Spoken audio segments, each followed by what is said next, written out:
In today's video, I'm showing you how to make some easy DIY sock gnomes that you can make to sell or gift. Welcome to CreArtive by Nature DIY and Decor. My name is Donna.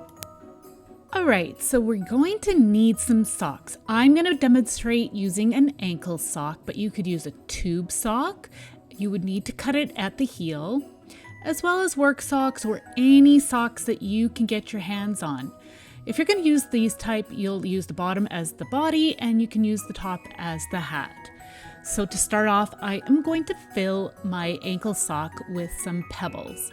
Now I like to use Pebbles to add some weight so they sit well on the counter. You could use rice, legumes, some have even mentioned to use kitty litter, but I like to use the Pebbles. It's just really easy to get. You'll want to fill it up enough so it sits well on the counter. Next, I'm going to be filling up the body with some fiber fill. Now, I like to get pillows from Walmart. They only cost $4 to $5, and that's what I use to fill my gnomes. It's a very affordable way to create our gnomes. So once you have your gnome filled up as much as you would like, I like to use string to tie it off. Now some will use an elastic band, but I find that over time elastic bands do kind of disintegrate. So I like to use some string to tie it off at the top there. And then I'll add a little dab of hot glue and that will help hold it all together.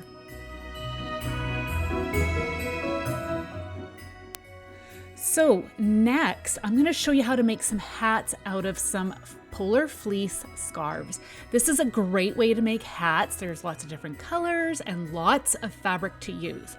I'm going to use this really fun buffalo check and I am going to cut out a square. Once you have your square cut out, you're going to fold it over as shown here and fold the other side over, and then I always like to measure to make sure I've got the right width to create a hat that'll cover over the body. So I'm just going to adjust as needed. Now I've got so many gnome tutorials to share with you all. I will have the link for you right here in the iCards as well as in the description box and at the end of this video for you to check out. So I'm just going to glue along the seam, and if you don't get it right up against the seam, you may need to trim off the extra fabric. Allow the glue to set and then you can trim off the bottom of your hat.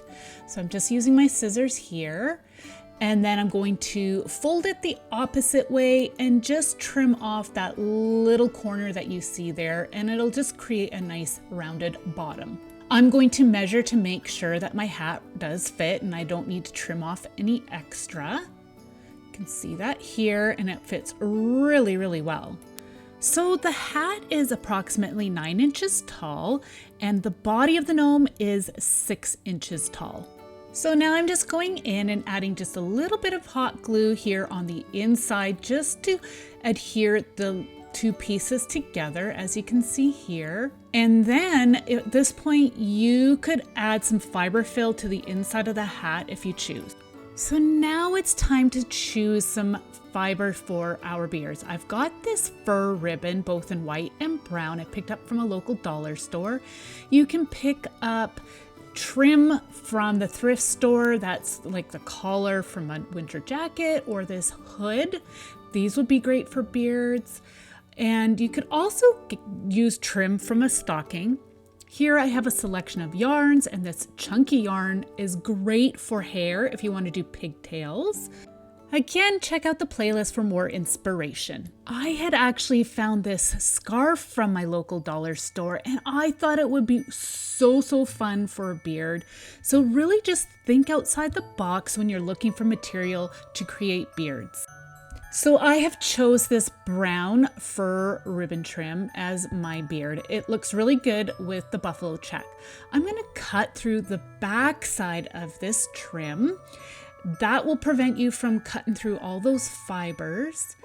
And then I always like to just trim off a little on the end, and that will create a beard shape.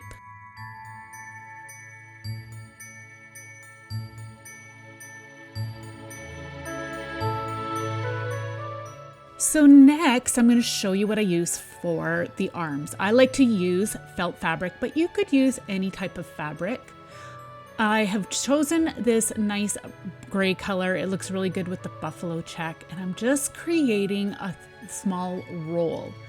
I am going to add some hot glue. As you can see here, I'm just running a bead, and then I will continue to roll onto that hot glue, then allow it to set. Once the glue is set, you can then trim it off right along the edge, as you see here. Now you can mass produce all these steps. Like I'll create 10 arms at a time, 10 beards at a time, and form an assembly line. And then you can create all these gnomes really, really fast. So for the nose, you can use pom-poms in different sizes. These can also be used as the hands. I have wood beads, wood knobs, and some full wood beads, as you can see here. I have these cedar balls. These were in the, I believe it was like with the closet stuff, as these are used in drawers or in closets, and you could even use ornaments. All right, it's time to assemble our gnome. I decided to go with wood beads for the nose and the hands. But first, I like to glue on our beard. So I just add a bit of glue at the top of the beard and push it into place on the body. And then I'll lift the beard up and add just a bit of glue to help hold the rest of the beard into place.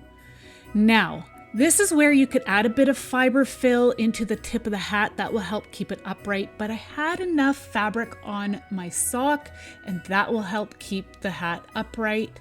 I just add a bit of hot glue on the back and press the hat into place. And you don't want to glue the whole hat into place just yet because we need to add our nose. I'll be adding a bit of glue on the hole and then making sure I spread the beard fibers apart so it all attaches together well. And then to cover up the top hole of the bead, I just add a bit of glue and slip the hat over top. Now for the arms, I will trim just a little bit of a fabric out, as you saw there, and then I'm going to be pushing the wood bead into that spot. I'm adding a little bit of hot glue, and again, you want to make sure those holes are hidden. As an alternative, you could definitely use some pom-poms.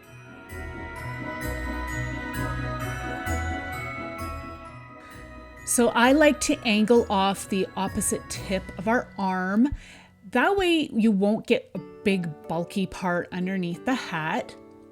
So I'm just going to put the arms into place underneath the hat, and then we will glue them into place. So I'll just lift the arm up, add some glue, and then add some glue underneath the hat, as you can see here, and that will hold your arm in place.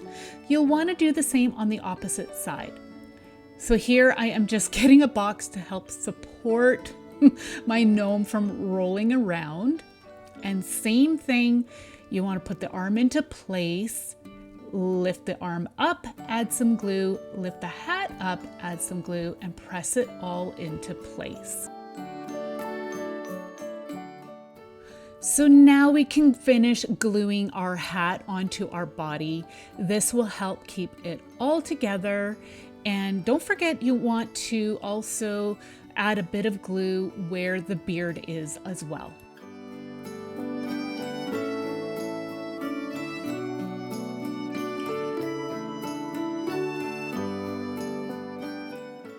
So at this point, you could leave your gnome as is, but I always like to add a little decoration. So I have a selection of some different ornaments and just little craft pieces, some red trucks, gingerbread man, bottle brush tree, as well as some laser cut wood pieces. This is what each individual piece looks like with the gnome. You could customize this if you're gifting this to someone, or provide lots of different selection for your customers if you choose to sell these at a craft fair. I'll show you a couple other samples of gnomes at the end of this video. So I have decided to use this laser cut tree. I thought it was really fun. I haven't tried this out yet. So you just want to figure out the holding point where you want to add the glue so it attaches to the hand, as you can see here. I put one side into place, allow the glue to set, add the glue to the other side, and then it is all ready to go. So easy, and so many different ways you can change up these gnomes to suit the person you're gifting it to or for your craft market.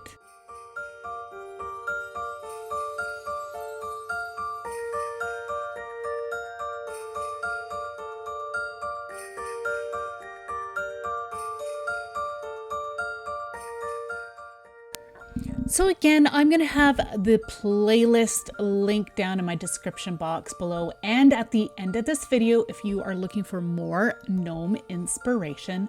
I hope all these tips and tricks were helpful, and I hope that you are able to make some gnomes to gift or to sell for the upcoming season.